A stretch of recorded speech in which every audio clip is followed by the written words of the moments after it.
গল্পকথন by Juthi চ্যানেলে আজকে শুনবেন হুমায়ুন আহমেদের লেখা একটি ছোট গল্প অঙ্ক শ্লোক।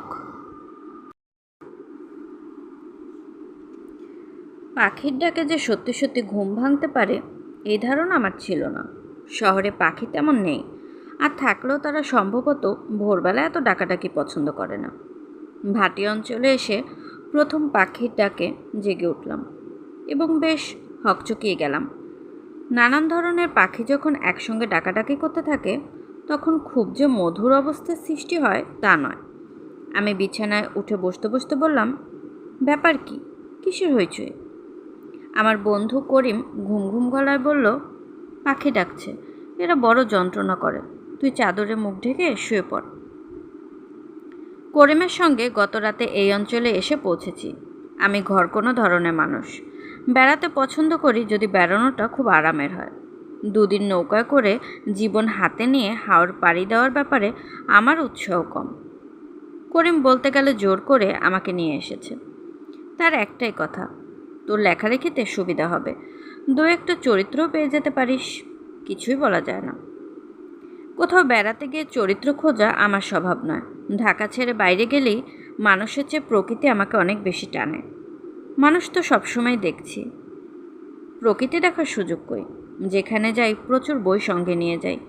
আমি লক্ষ্য করেছি নতুন পরিবেশে আরামদায়ক আলস্য বই পড়ার মতো মজা আর কিছুতেই নেই। হুট করে কেউ বেড়াতে আসবে না, বিকট শব্দে টেলিফোন বেজে উঠবে না। চেনা জগৎ থেকে সম্পূর্ণ বিচ্ছিন্ন হয়ে যাবার অন্যরকম আনন্দ আছে। একে বোধহয় বলে শিকল ছেঁড়ার আনন্দ। করিম আমাকে বলেছিল, তোকে দোতলা দালানের বিরাট একটা ঘর ছেড়ে দেব, সামনে বিশাল বারান্দা, বারান্দায় দাঁড়ালেই দেখবি বিশাল হাওর, ঘাটে পানসি নৌকা থাকবে, মাঝি থাকবে, যখন ইচ্ছা নৌকায় চড়ে বসবি। আমি তোকে মোটেও বিরক্ত করব না, তুই থাকবি তোর মতো। মোটামুটি লোভনীয় একটা ছবি তুলে ধরলো, তবে এও বলল, প্রকৃতি দেখতে প্রথম কয়েকদিন তোর ভালো লাগবে, তারপর বোর হয়ে যাবি। চারদিকে শুধু পানি আর পানি, দৃশ্যের কোনো ভেরিয়েশন নেই। অবশ্য কোনো মতে 1 সপ্তাহ কাটাতে পারলে দেখবি নেশা ধরে গেছে, তখন আর ফিরে যেতে মন চাইবে না। করিমের সব কথাই মিলে গেল। 8ম দিনে আমাদের ঢাকা ফেরার কথা। আমি বললাম, আরও কয়েকটা দিন থেকে যাই। করিম বলল, যতদিন ইচ্ছে থাক, আমি এই ফাঁকে আমার মামা বাড়ি থেকে ঘুরে আসি। একটা হাওর পরেই আমার মামার বাড়ি। তোকে নিতে চাচ্ছি না, কারণ আমার মামার বাড়ি যাচ্ছি ঝগড়া করার জন্য, তুই এখানে থাক। আমি থেকে গেলাম। দিনের বেশিরভাগ সময় কাটতে লাগলো পানসি নৌকায়। বিশাল নৌকা, নৌকার ভেতরে গোসলখানা এবং বাথরুম। নৌকার ছাদে শুয়ে থেকে দুলতে দুলতে আকাশ দেখা যায়। একসময় মনে হয় আমি স্থির হয়ে আছি, আকাশ দুলছে। অপার্থিব অনুভূতি। দালান কোঠার শহরে এই অনুভূতি কল্পনা করাও সম্ভব নয়। এক বিকেলে নৌকার ছাদে শুয়ে ঘুমিয়ে পড়েছি। ঘুম ভাঙল সন্ধ্যা মেলানোর পর। উঠে বসতেই ভারী গলায় কে যেন বলল, ভাই সাহেব কেমন আছেন? আপনার সঙ্গে দেখা করার জন্য আসছি। আমার নাম জালাল উদ্দিন, বিএ, বিটি। আমি ভাটিপাড়া মডেল হাই স্কুলের অঙ্কের শিক্ষক। আপনি অসময়ে নিদ্রামগ্ন ছিলেন, এটা স্বাস্থ্যের জন্য হানিকর। আমি অত্যন্ত বিরক্ত হলাম। ঘুম ভাঙতেই উপদেশ শুনতে কারোরই ভালো লাগার কথা নয়। শিক্ষক সম্প্রদায়ের স্বভাব হচ্ছে যখন তখন উপদেশ দিয়ে বেড়ানো। ভদ্রলোক আগের চেয়েও ভারী গলায় বললেন, আপনার বিনা অনুমতিতেই একটা কার্য করেছি।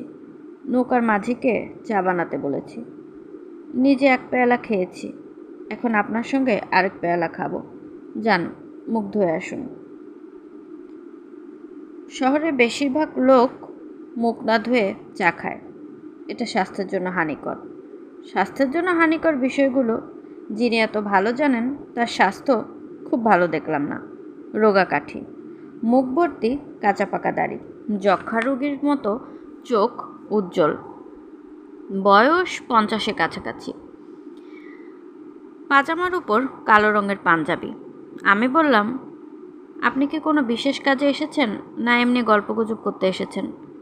কাজে এসেছি, গল্পগুজব করে নষ্ট করার সময় আমার নেই, আপনারও নিশ্চয়ই নাই।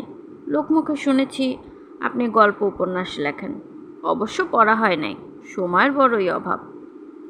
আমি ভাবলাম বলি, আমাদের কাজের অভাব আছে, সময়ের অভাব নেই। আমাদের সবার অঢেল সময়। বললাম না, কথাবার্তা বলে এই মানুষটিকে প্রশ্রয় দেওয়া ঠিক হবে না। শিক্ষক শ্রেণীর কেউ কথা বলার প্রশ্রয় পেলে অনবরত কথা বলবে। ফরিদপুরে একবার এমন একজনের সাক্ষাৎ পেয়েছিলাম, যিনি সন্ধ্যাবেলায় কথা শুরু করলেন, এক নাগাড়ে রাত 11:30 পর্যন্ত বললেন। কেউ কিছু বলতে গেলেই হাত তুলে বলেন, 1 মিনিট, আমি আমার কথাটা শেষ করে নিই, তারপর যা বলার বলবেন। এই জালালউদ্দিন বিয়ে বিটি সেই ধরনের কোনো মানুষ কিনা কে জানে। আমি সিগারেট ধরাতে ধরতে বললাম, আপনি কি সিগারেট খান মাস্টার সাহেব? তিনি বিরক্ত মুখে বললেন, স্বাস্থ্যের জন্য হানিকর জিনিস পরিহার করি। চা পরিহার করতে পারি নাই, লেখালেখি করি, এই জন্য চাটা প্রয়োজন হয়। আমি অত্যন্ত শঙ্কিত বোধ করলাম। অতীত অভিজ্ঞতা দেখেছি, গ্রামগঞ্জে যেসব লেখক আছেন তারা শহরে শ্রোতা পেলে সহজে ছাড়েন না, জীবন অতিষ্ঠ করে তোলে। জালালউদ্দিন বিয়ে বিটি বললেন, আমি কাব্যচর্চা করি। আমি চুপ করে রইলাম। এইসব ক্ষেত্রে উৎসাহসূচক কোনো কথাই বলা উচিত না। আপনার মনে হয়তো প্রশ্নের উদয় হয়েছে, অঙ্কের শিক্ষক হয়ে কাব্যচর্চা কেন করি? আমার মনে এই জাতীয় কোনো প্রশ্নের উদয় হয়নি। অঙ্কের শিক্ষক কাব্যচর্চা করতে পারেন না এমন কোনো কথা নেই। সঠিক বললেন, তবে আমি প্রথাগত কবি নই। আমি গোটা পাটিগণিত কাব্যে রূপান্তরিত করেছি। বলেন কি? আপনি হয়তো ব্যাপারটা বুঝতে পারছেন না। উদাহরণ দিয়ে বুঝিয়ে দেই। পাটিগণিতের একটি অঙ্ক আছে এরকম, ক একটি কাজ 15 দিনে সম্পন্ন করিতে পারে, খ সেই কাজ 30 দিনে সম্পন্ন করে, ক ও খ মিলিতভাবে সে কাজটি কত দিনে সম্পন্ন করিবে। এই অঙ্ক আমি কাব্যে রূপান্তরিত করেছি। আপনি কি শুনবেন? অবশ্যই শুনব। জালালউদ্দিন বিয়ে বিটি গম্ভীর স্বরে আবৃত্তি করলেন। করিম রহিম ছিল সহোদর ভাই। করিমের যে শক্তি, রহিমের তা নাই। করিম যে কর্ম মাত্র 15 দিনে করে, সেই কর্ম রহিম করে 1 মাস ধরে। এখন বালকগণ চিন্তা করো ধীরে, 2 ভ্রাতা সেই কর্ম কত দিনে করে। আমার মুখে কোনো কথা জোগালো না। অবাক হয়ে ভদ্রলোকের দিকে তাকিয়ে রইলাম। ভাই সাহেব, কেমন লাগলো? জি, ভালো। অন্তর থেকেই বলছেন তো? অন্তর থেকেই বলছি। শুনে প্রীত হলাম। আরেকটা শুনুন, চৌবাচ্চার অঙ্ক। আবৃত্তি করব? জি, করুন। চৌবাচ্চা ছিল এক প্রকাণ্ড বিশাল। 2 নলে পানি আসে সকাল বিকাল। 1 নলে পূর্ণ হতে 20 মিনিট লাগে। অন্য নলে পূর্ণ হয় না 8 ঘন্টার আগে। চৌবাচ্চা পূর্ণের সময় করহ নির্ণন। 2 নল খুলে দিলে লাগবে কতক্ষণ? আমি নিজের বিস্ময় গোপন করে বললাম, এ জাতীয় কবিতা মোট কতগুলো লিখেছেন? 3611টা লেখা হয়েছে। এইসব কবিতার আমি নাম দিয়েছি অঙ্ক শ্লোক। পরিকল্পনা আছে 10,000 পূর্ণ করে পুস্তক আকারে ছাড়ব। আমি নিতান্ত আনাড়ির মতো বললাম, এতে লাভ কী হবে? তিনি বিরক্ত গলায় বললেন, লাভ কী হবে তাও ব্যাখ্যা করতে হবে? ছাত্রছাত্রীদের মধ্যে অঙ্কভীতি প্রবল। কবিতায় সে অঙ্কগুলো পড়লে ভীতি দূর হবে। তাছাড়া মেধাবী ছাত্ররা অঙ্কগুলো মুখস্থ করে ফেলতে পারবে, পারবে না? হ্যাঁ, পারবে। বাদরের শ্লোকটা শুনুন, তৈলাক্ত বাস ও বাদরের শ্লোক। আমার গ্রন্থে শ্লোক নাম্বার 2003।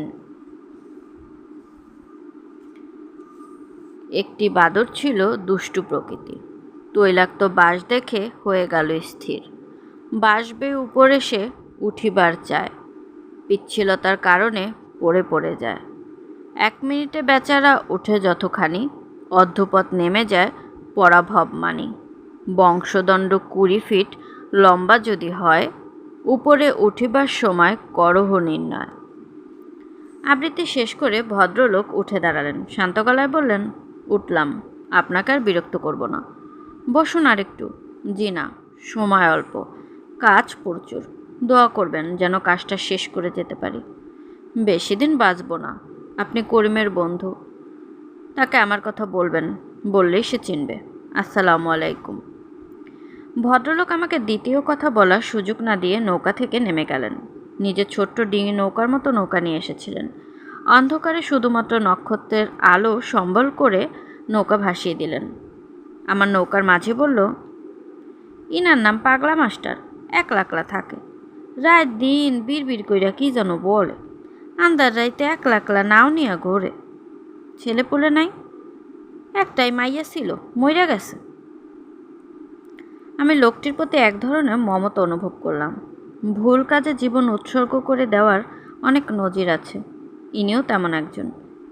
এদের মমতা দেখানো চলে, এর বেশি কিছু না। করিম এলো তার পরদিন। তাকে জালালউদ্দিন বিয়ে বিটির কথা জিজ্ঞেস করতে বলল, তোর কাছে এসেছিল নাকি? তাকে কি ডাকা হতো জানিস? মুসলমান যাদব, অঙ্কের জাহাজ ছিলেন। যে কোনো পাটিগণিতের অঙ্ক মুখোমুখি করতে পারতেন। এখন পারেন না? পারেন বোধ হয়, তবে মাথা খারাপ হয়ে গেছে। দিনরাত কবিতা টবিতা লেখেন, অঙ্ক শ্লোক। মেয়েটা মারা যাবার পর মাথাটা খারাপ হয়ে যায়। খুব আদরের ছিল মেয়েটি, 9-এ পড়ত। অঙ্কে কাঁচা ছিল বলে বাবার কাছে খুব বকা খেত। মেয়েটা বাবাকে অসম্ভব ভয় করত। মেয়েটা মরবার আগে বাবাকে বলল, এখন তোমাকে কেন জানি ভয় লাগছে না বাবা, আগে ভয় লাগতো। অঙ্ক ভয় লাগতো, সেই সঙ্গে তোমাকেও লাগতো। এখন একটু ভয় লাগছে না। মেয়েটার মৃত্যু স্যারকে খুব এফেক্ট করে। মাথা একটা চিন্তা ঢুকে যায়, কি করে ছাত্রদের অঙ্কভীতি দূর করা যায়। আস্তে আস্তে মাথাটাই খারাপ হয়ে গেল। ঢাকায় যাবার আগে তোকে একদিন নিয়ে যাব স্যারের কাছে। গেলাম একদিন ওনার সাথে দেখা করতে। আমাকে চিনতে পারলেন, সুস্থ স্বাভাবিক মানুষের মতো কথাবার্তা বললেন। খুব আগ্রহ করে অঙ্ক শ্লোকের বিশাল খাতা এনে দেখালেন। গাঢ় স্বরে বললেন, গ্রন্থটির নাম রেখেছি নুরুন্নাহার, আমার কন্যার নামে নাম। বেচারের বড় অঙ্কভীতি ছিল, গোপনে কাঁদত। বইটা আরও 15 বছর আগে যদি লিখতে পারতাম। জালালউদ্দিন সাহেবের চোখ দিয়ে টপ টপ করে পানি পড়তে লাগলো। অনেক কষ্টে নিজেকে সামলালেন। আমার দিকে তাকিয়ে নিচু গলায় বললেন, একটু দোয়া রাখবেন, কাজটা যেন শেষ করতে পারি। শুনছিলেন হুমায়ুন আহমেদের লেখা একটি ছোট গল্প, অঙ্ক শ্লোক। আজকে গল্পটি কেমন লাগলো কমেন্ট করে জানাতে ভুলবেন না। আমি আমার নিজের মতো করে আপনাদেরকে গল্প পাঠ করে শোনানোর চেষ্টা করছি, তাই ভুল ত্রুটি কিছু হলে আশা করি ক্ষমা সুন্দর দৃষ্টিতে দেখবেন। এবং গল্প পাঠ ভালো লাগলে প্লিজ আমার চ্যানেলটিকে সাবস্ক্রাইব করবেন। চাইলে অন্যদের সাথে শেয়ারও করতে পারেন। গল্পকথন বা জ্যোতি চ্যানেলের সাথেই থাকবেন আশা করছি। আল্লাহ হাফেজ।